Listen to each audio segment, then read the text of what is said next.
almost start the business. You almost have the conversation. You almost begin the discipline. Make the call. Take the step. Sign up for the commitment. You get right to the edge of it, and then something pulls you back. Something subtle, something dressed up in the language of reason, tells you that now is not quite the time. And so you wait. And the waiting becomes its own kind of life. Most people do not recognize this pattern for what it is because the almost never feels like a choice. It feels like circumstance. The timing is not right, you say. The money is not in the right place. You need to learn a little more, prepare a little more, be a little more ready before you can act with the kind of confidence the situation deserves. And what is strange is that none of those things are entirely untrue. Timing does matter. Preparation does matter. There is something real in the hesitation, or at least there seems to be. But here is what you have to understand about the almost. It is almost never about the timing, or the money, or the preparation. It is about fear. The reasons are just the clothes that fear puts on when it wants to be taken seriously, when it wants to walk through the front door of your mind and sit at the table where decisions get made and pretend it belongs there. The thing that makes the almost so difficult to defeat is that it feels responsible. It feels like wisdom. Caution looks a lot like discernment when you're standing on the inside of it. The person who keeps almost starting the business tells themselves they are being smart, being careful, waiting until the conditions are right. The person who keeps almost having the hard conversation tells themselves they are being kind, choosing the right moment, sparing everyone unnecessary discomfort. And perhaps they are right once or twice. But when the almost shows up for the 10th time, for the 20th time, it is no longer caution. It is a pattern. And patterns have causes that are worth examining honestly, even when the examination is uncomfortable, especially when it is uncomfortable. What you have to start doing is treating each almost not as a neutral event, but as a signal. When something keeps almost happening, that repetition is carrying information. It is telling you that this thing matters to you, that it has weight, that some part of you already understands what it would mean if you actually followed through. The almost does not attach itself to things that are unimportant.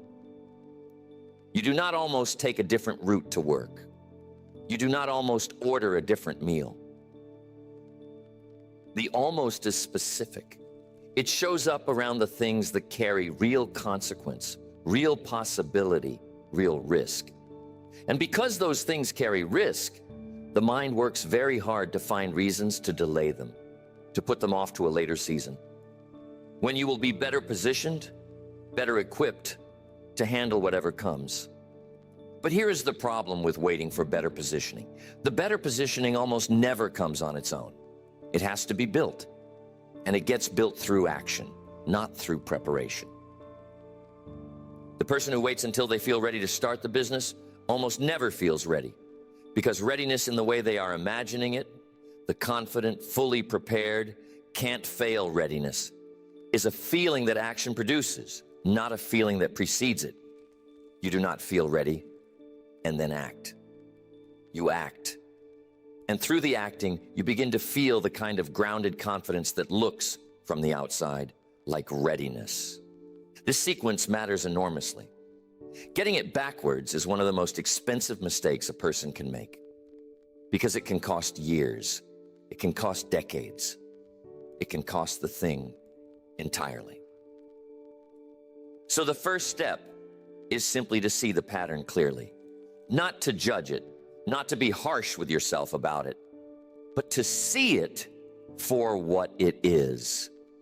To say, I have been almost doing this thing for a long time now, and the almost is not protecting me. It is not keeping me safe or wise or prepared. It is keeping me stuck. And being stuck has a cost that is just as real as the cost of trying and failing. Except that when you are stuck, you also do not get the education that failure provides. You do not move. You do not learn. You do not change. You simply wait in the almost, and the almost gets more comfortable with each passing season. And the thing that once felt urgent begins to feel like something that belongs to a different version of you. And that is the quiet tragedy of it. Not that you failed, but that you gradually talked yourself out of trying. So what's actually happening beneath the surface of the almost? Because the surface explanation, fear, is true, but it is not complete.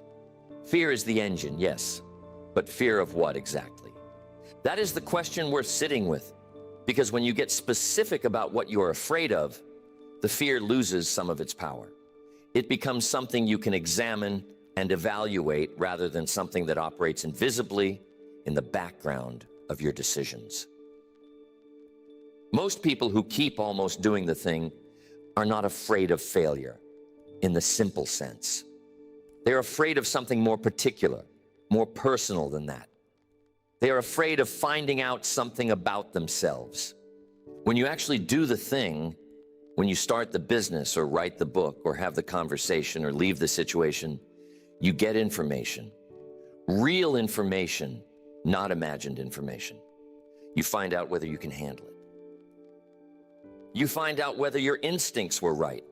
You find out whether the story you have been telling about yourself, the story about your capabilities, your potential, your worth, holds up when it gets tested against reality. And for many people, that test is the most frightening thing imaginable. Not because they expect to fail necessarily, but because they are not sure. They are genuinely uncertain about what they will find. And uncertainty, when the stakes feel high enough, can be paralyzing in a way that is hard to describe to someone who has not felt it. This is why the research loop is one of the most common traps a person can fall into.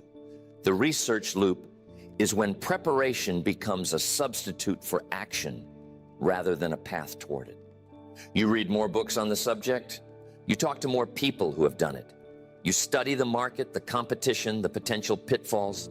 You make detailed plans and timelines and lists of everything you would need in order to feel genuinely ready to begin. And from the outside, and even from the inside, this looks like progress. It looks like seriousness and diligence and the kind of thorough preparation that separates people who succeed from people who rush in unprepared.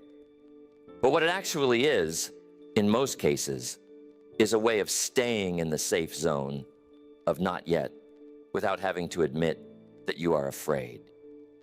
The safe zone of not yet is comfortable because it carries no consequences. As long as you are still preparing, still learning, still getting ready, you cannot be evaluated on results because there are no results yet. The standard by which you are measuring yourself is the standard of preparation. And at preparation, you can always do a little more. There is always another book to read, another person to talk to, another variable to account for.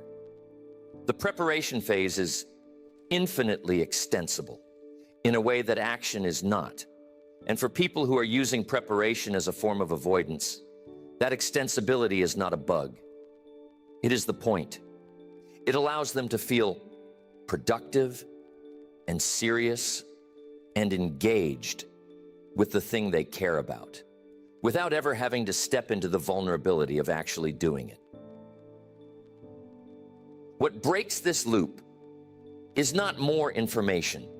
You almost certainly have enough information to begin. What breaks it is a decision, a real decision, made with full awareness of what you are choosing, to accept that you are never going to feel the way you are waiting to feel before you begin.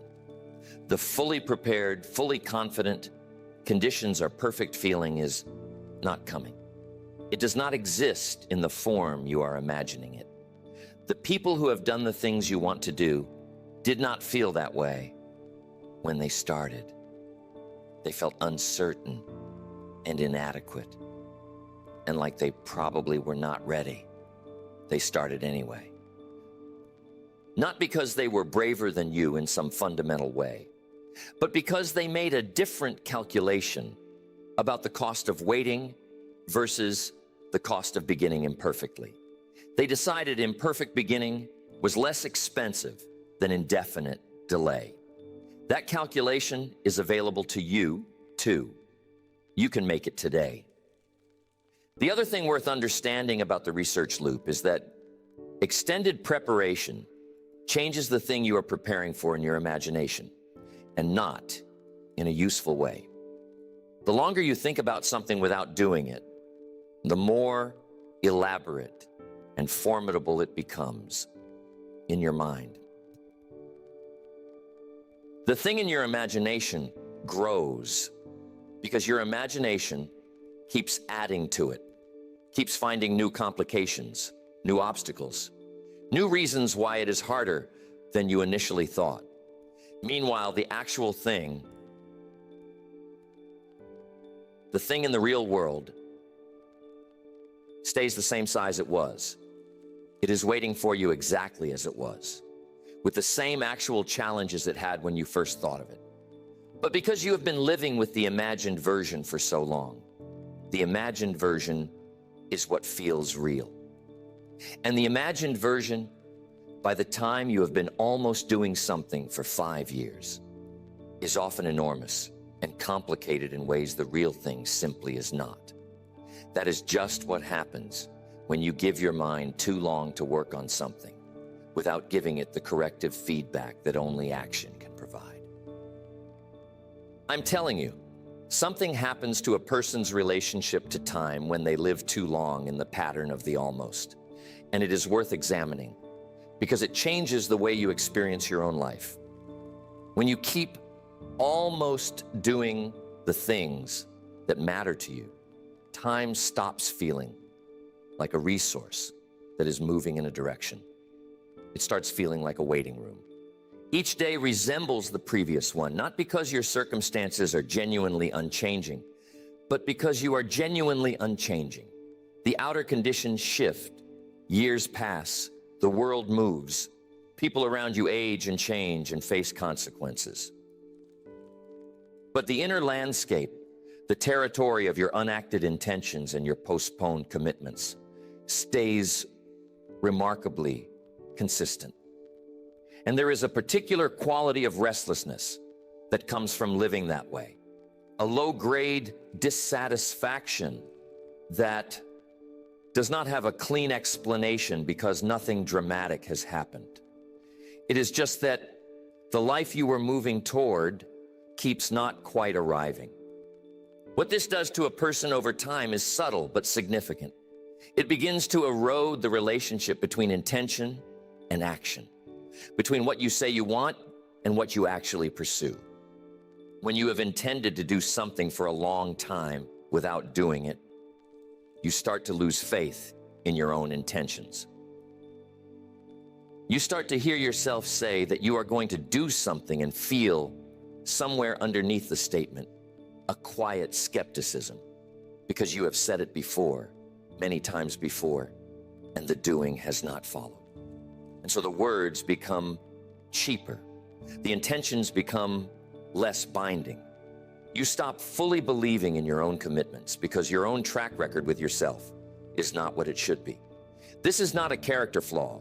It is just what happens when the gap between intention and action stays open for too long.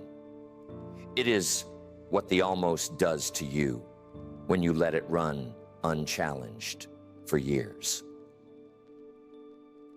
Rebuilding that relationship between what you say and what you do, between what you intend and what you actually pursue, requires action.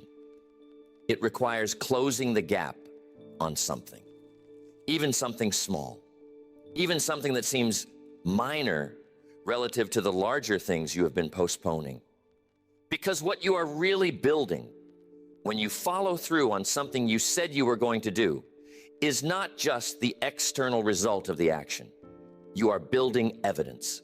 Evidence that you are someone who does what they say. Evidence that your intentions are real, that they are connected to behavior.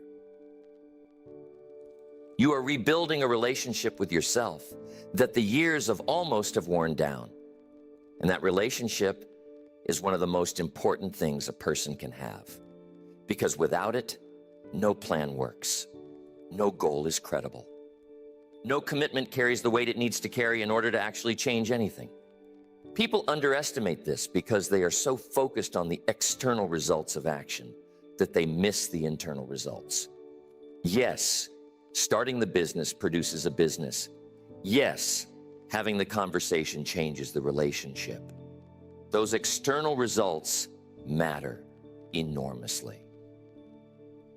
But what they miss is that the act of beginning, the act of actually doing the thing you have been almost doing, produces something internal that is just as valuable. It produces a revised story about who you are. It produces evidence that you're someone who moves on the things that matter to them, not just someone who thinks about moving. That story, once you have enough evidence to believe it, changes everything about how you operate. It changes the size of the goals you set. It changes the speed at which you act on new opportunities. The internal result of following through is not just satisfaction. It is identity.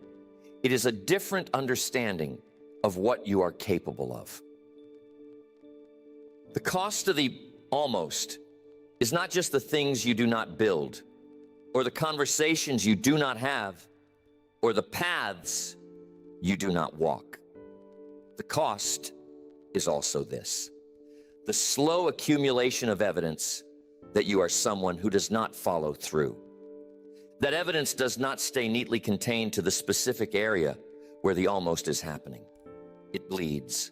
It spreads into other areas of your life and infects them with the same low-grade skepticism. It becomes a lens through which you see yourself, and then a lens through which you make decisions. The almost, left unchallenged for long enough, stops being a pattern in your behavior and starts being a belief about your nature. And that is the point at which it becomes genuinely dangerous, because beliefs about your nature feel like facts, and facts do not seem like something you can change. But here's the truth: it is not a fact. It is a pattern, and patterns can be interrupted. They can be interrupted by a single act of following through, by one instance of doing the thing instead of almost doing it. That one instance will not erase the history, but it will begin to complicate the story. It will give you something to point to when the old narrative tries to assert itself. It will be the first piece of evidence in a case you are building against the belief that you are someone who does not act. And the case gets stronger with every subsequent action, until eventually the old belief simply does not hold up anymore. Until eventually the story you tell about yourself is no longer a story about almost, but a story about what you actually did. There is a cost to becoming a better person that nobody puts on the brochure. They talk about the confidence, the discipline, the new habits, the clearer thinking, the better relationships that come on the other side of real personal growth. They talk about what you gain. What they leave out, what almost nobody talks about honestly, is what you have to lose to get there. And I do not mean the bad things you lose.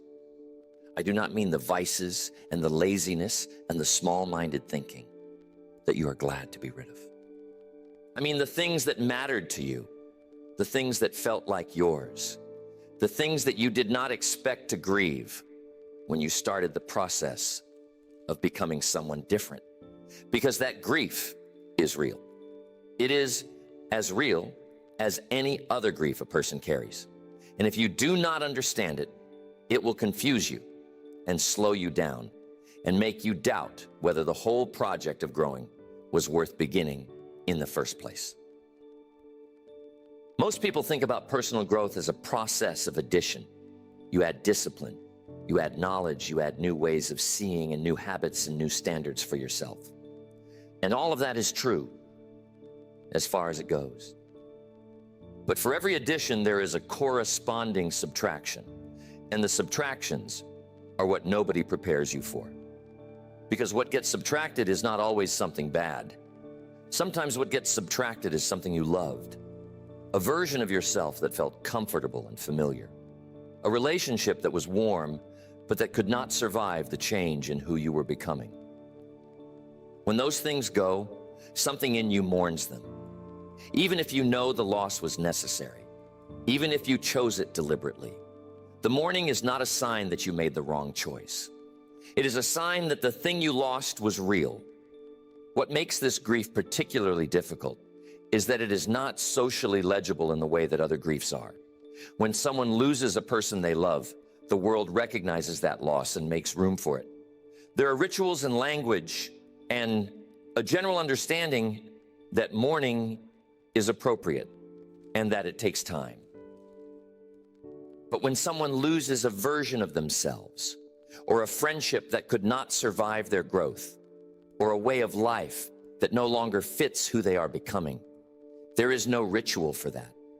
There is often not even a clear moment when the loss happened, just a gradual awareness that something is gone that used to be there, and a quiet ache that does not have a name.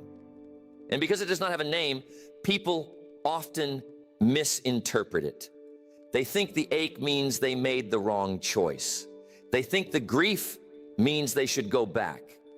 They do not understand that the ache is just the honest response of a human being to the experience of changing, and that changing is exactly what they were supposed to be doing. The people who navigate growth most successfully are not the people who feel no grief. They are the people who understand what the grief is and what it is not. They understand that mourning the loss of an old version of themselves does not mean that version was better. It just means it was theirs and it was familiar. They understand that missing an old relationship does not mean the relationship should have been preserved. Sometimes relationships belong to a season of your life, and when the season changes, the relationship changes with it. And that is not a failure. It is just the honest shape of a life that is actually moving. These people do not pretend the grief is not there. They hold it honestly, and they keep moving anyway, because they understand that the grief and the growth are not in opposition to each other. They are the same event, seen from two different angles. Here's a useful way to think about it. Every level you reach in your personal development requires a farewell to the level you are leaving. Not a dramatic farewell, not necessarily a conscious one, but a real one. The person who spends years building discipline says goodbye to the version of themselves that lived without it. And that version, whatever its flaws, had a certain ease that the disciplined version sometimes misses. The person who builds the courage to be honest says goodbye to the version of themselves that kept the peace at the cost of their own authenticity. Every gain involves a loss. Every becoming involves a leaving behind. And the length of time you spent at the previous level determines, to some degree, how long the farewell takes. None of this means that growth is not worth the grief. It absolutely is worth it. The life available on the other side of real personal development is a better life in every meaningful sense than the one available to the person who never risked the loss. But understanding the grief, naming it, making room for it instead of trying to rush through it or pretend it is not there, is part of what makes the growth sustainable.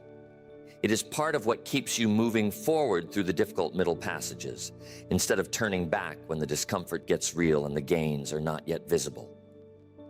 The grief is not the enemy of your growth. It is one of the honest costs of it.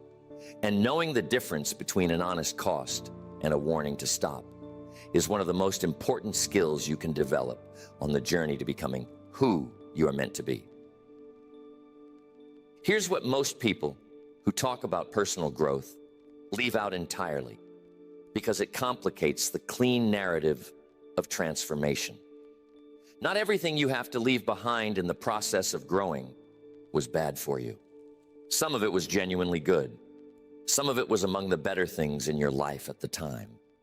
Real friends, meaningful work, a place that felt like home, a version of yourself that was not failing but was simply not growing, and you still had to leave it behind.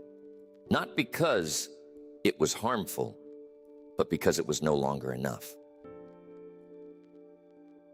Because you had outgrown it in the way that a person outgrows a coat that once fit perfectly. And wearing it past its time out of loyalty or sentiment is not honoring the coat. It is just being cold. Think about the friendships that do not survive significant personal growth. In most cases, when those friendships end, it is not because anyone did anything wrong. It is not because there was a betrayal or a conflict.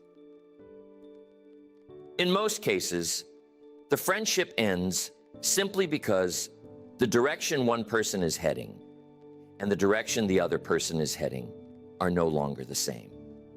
And you can feel the divergence before it becomes a separation. You can feel the conversations becoming shallower, the silences becoming longer. And you face a choice that nobody talks about honestly. Slow down to maintain the closeness, or keep moving and accept the distance. Neither choice is wrong. But the person who is serious about growing in a particular direction eventually has to accept that some of the people they love belong to an earlier part of the journey. The grief that comes with that kind of loss is particularly hard because there is no one to blame. You cannot be angry at the friend. They did not do anything. You cannot be angry at yourself. You did not do anything wrong either. You just grew in a way that changed what you needed from your relationships. And the friendship did not have room for the new version of you. That kind of grief sits in a strange place where the sadness is real. But the reason for the sadness is not a wrong that needs to be righted. It is just a loss, a clean, honest loss that comes from living a life that is actually moving. And clean, honest losses deserve to be mourned cleanly and honestly, without the anger or the blame that more dramatic losses sometimes come packaged with. The same principle applies to versions of yourself that you have to leave behind. The coping mechanisms you developed early in life, the armor, the humor, the self-sufficiency, the people-pleasing, whatever form your particular adaptation took, those were not accidents. They were intelligent responses to the conditions you were navigating at the time. They worked. They got you through things that might have broken you without them. And when you arrive at the point in your development where those mechanisms are no longer serving you, where they are in fact limiting you or keeping you from the kind of genuine connection you now want, letting them go does not mean that the person who built them was wrong. It means you are honoring that person by not needing their defenses anymore. It means you have arrived at a place of safety that they were working very hard to create. That is not a small thing that deserves to be acknowledged. What people who understand this tend to stop doing is asking whether what they are leaving was bad. They stop needing the thing to be a villain in order to justify leaving it. They develop the capacity to hold gratitude and release in the same moment. To say, this served me, this was good, and it no longer fits. And both of those things are true at the same time, and neither cancels the other out. That is a mature and difficult thing to do, especially in a culture that tends to frame every departure as an escape from something that was not working. Sometimes the departure is not an escape. Sometimes it is just a graduation. And graduations, even the ones that involve leaving behind things and people you genuinely love, are worth celebrating, even when, especially when, they involve grief. The practical implication of all this is straightforward, even if it is not easy. When you find yourself grieving something that was not bad, a life you chose to leave, a relationship that ended not in conflict but in divergence, do not let the grief talk you into going back. Do not let the ache of the loss become a verdict on the choice. The ache is just the honest response of a human heart to real loss, and real loss happens whenever real growth happens. The question is not whether the grief is there. The question is whether you can hold it without being stopped by it. Whether you can feel it fully and keep moving in the direction your life is trying to go. The answer for the people who build the lives they are capable of building is yes. Not because the grief goes away, but because they learn to carry it without being crushed by it. Every significant transformation in a person's life requires something that is rarely named directly, and that is the death of an identity.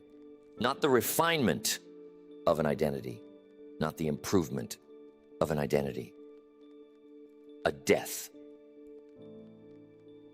The story you have been telling about who you are, the narrative that explains your choices and justifies your limits and defines the boundaries of what is possible for you, has to end before a genuinely new story can begin. And because that story feels like you, because it has been living in your body and walking around in your face and answering to your name for years or decades, letting it go feels like losing yourself. In a real and important sense, it is. The self you were is ending. That is not a metaphor. That is what transformation actually is. This is the hidden reason why so many people stop short of the lives they are capable of building. It is not that they lack information about what to do. Most people, if they are honest with themselves, know what they would need to do differently to get substantially different results. It is not that they lack the practical resources to begin. What they lack is the willingness to become a different kind of person than they currently are. And becoming that person means admitting, really admitting, that who they are right now is not sufficient for the life they say they want. That is a deeply uncomfortable thing to sit with. It is much more comfortable to stay the same and attribute the results to external circumstances. The identity that most needs to die is not always the obvious one. It is not always the identity built around a bad habit or a destructive pattern. Sometimes the identity that most needs to die is the one that is simply too small for where you are trying to go. The identity of someone who is good at their job but not exceptional. The identity of someone who is kind and well-liked but never quite honest about what they want. The identity of someone who is capable but careful, talented but cautious, always operating within the margins of what is expected rather than the edges of what is possible. That identity is not bad. It is not causing harm. It is just a smaller life than the one available to you.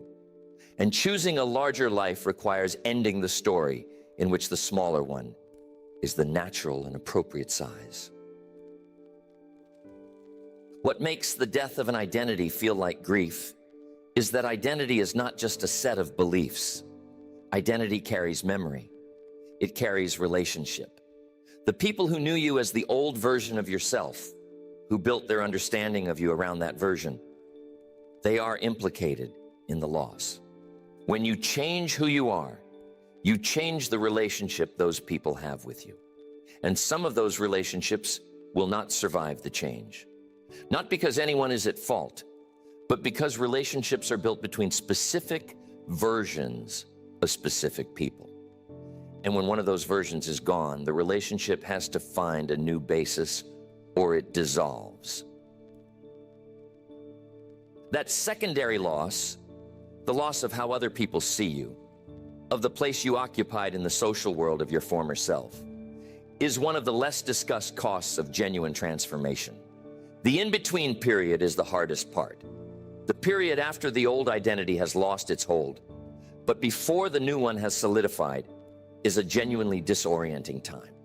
You are no longer who you were, but you are not yet fully who you are becoming. The old patterns feel hollow when you return to them, but the new ones do not yet feel natural. The old relationships feel awkward, but the new ones are not yet established. There's a quality of rootlessness to this period that can feel like something has gone wrong, that the disorientation is a sign of error rather than a sign of transition. It is not a sign of error. It is the most normal thing in the world to feel unmoored in the middle of a genuine change. The solid ground on the other side is real. It just takes time to reach it. The people who make it through the death of an old identity and out the other side are not the ones who feel no grief about it. They are the ones who understand what the grief is for. They understand that mourning the loss of an old self does not mean the old self should have been preserved. It means it mattered. You cannot grieve what was not real. The grief is proof that something genuine is ending. And something genuine ending is exactly what has to happen before something genuinely new can begin. The death is not the tragedy. Refusing to let the death happen, clinging to the old story past its time, keeping the old identity on life support out of fear of the transition, that is the tragedy. The death, when you allow it, is just the beginning of what comes next. But there's a way to look at this that most people don't think about. Grief, when you are willing to sit with it rather than rush through it or distract yourself from it, is one of the most accurate compasses a human being has access to. It points with remarkable precision directly at what matters to you, not what you think should matter, not what you have been told ought to matter, but what actually carries weight in your life. And if you are trying to build a life that means something, that information is close to the most important information you can have. Think about the things you have grieved most deeply in your life. The losses that did not heal quickly. The ones that came back at unexpected moments even years later. Those losses were not random. They were not arbitrary. They attached themselves to things that were genuinely important to you, to values that run deeper than your habits or your preferences or your social presentation. A person who grieves deeply the loss of a creative pursuit they abandoned for a more practical life is not being sentimental.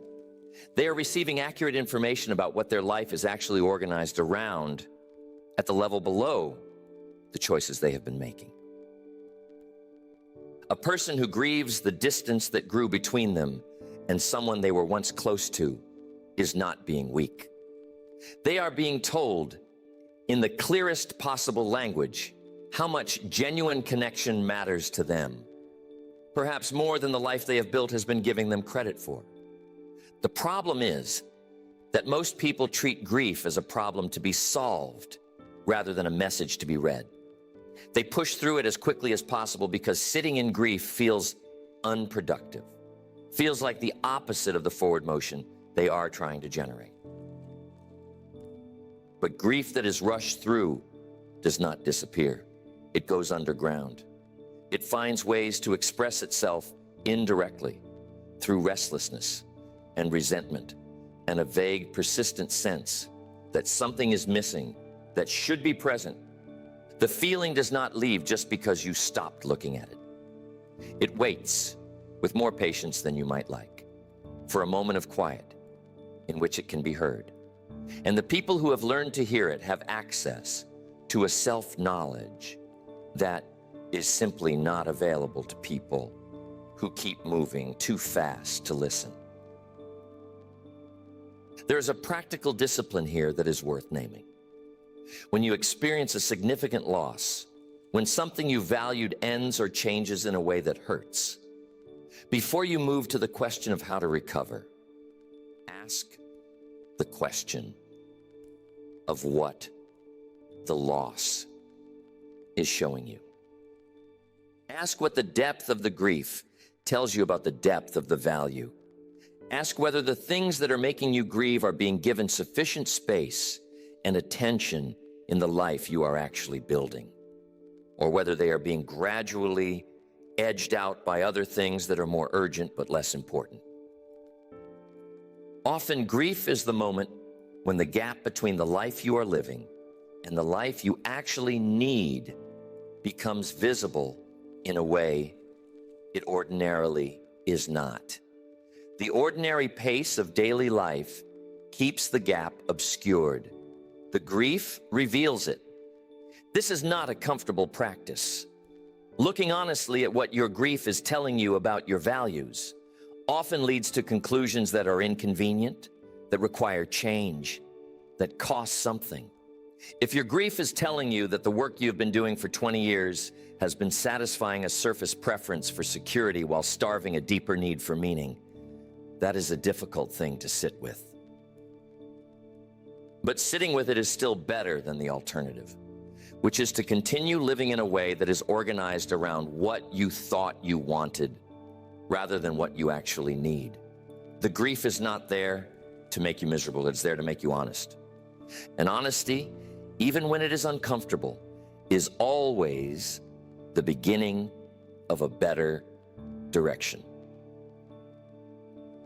What you are ultimately building when you learn to use your grief as a compass rather than an obstacle is a life that is more genuinely aligned with who you actually are, not who you were supposed to be, not who you have been performing being for the benefit of other people's expectations, but who you are at the level where the grief lives, where the real values are, where the things that actually matter are not hidden or qualified or apologized for.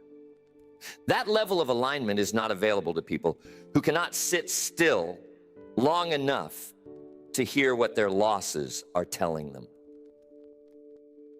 It is available to people who have learned that grief, honestly engaged, is not the end of something good. It is the beginning of something better. And the willingness to feel it fully is the price of admission. Now, there comes a point in the long project of becoming, and for most people it does not arrive on a schedule, it arrives when it arrives, where the relationship to grief shifts, where it stops feeling like something that is happening to you and starts feeling like something you have chosen, where you stop experiencing your losses as evidence that growth is costing too much and start experiencing them as confirmation that you are serious enough about your life to pay the real price of a real change. That shift has to be chosen again and again in each new season of loss and transition. But the first time it happens, the first time you feel the grief and recognize it not as an obstacle, but as a sign that something real is underway, something changes that does not entirely change back. The decision that produces this shift is not complicated, but it is not easy. It is the decision to stop carrying your losses as wounds and start carrying them as wisdom. The content does not change. The things you lost, you still lost. What changes is what you do with it. A wound shapes you by taking something away and leaving a deficit. Wisdom shapes you by taking something away and leaving a resource. The same loss, the same grief, the same difficult passage, it can become either one. The one it becomes depends not on the circumstances of the loss, but on the quality of attention you bring to it, on whether you are willing to ask what it has to teach you rather than simply enduring it until it fades. This is what the people who wear their growth well have figured out. When you meet someone who has clearly been through significant difficulty and come out of it with depth rather than bitterness, with openness rather than armor, what you're looking at is not luck. You are not looking at someone who had an easier road. Often it is the opposite. What you are looking at is someone who made a decision, somewhere in the middle of something hard, that what was happening to them was not evidence of a hostile universe, but material for a more informed life. That decision does not protect you from pain. It does not shorten the grief or make the losses less real. What it does is change the relationship between where you have been and where you are going. It turns the past into something you can use rather than something you are simply carrying. The people who cannot make this shift are almost always stuck because they are waiting for something external to change before they can let the grief do its work. They are waiting for an acknowledgement, a correction, a vindication. And sometimes those things happen, but often they do not.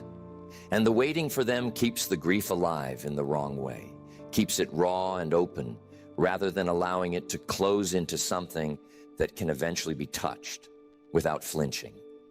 The shift from wound to wisdom does not require anything from outside. It requires only the decision to stop waiting for the external correction and start extracting the internal lesson. What is available on the other side of that decision is not a life without grief. There will always be more grief.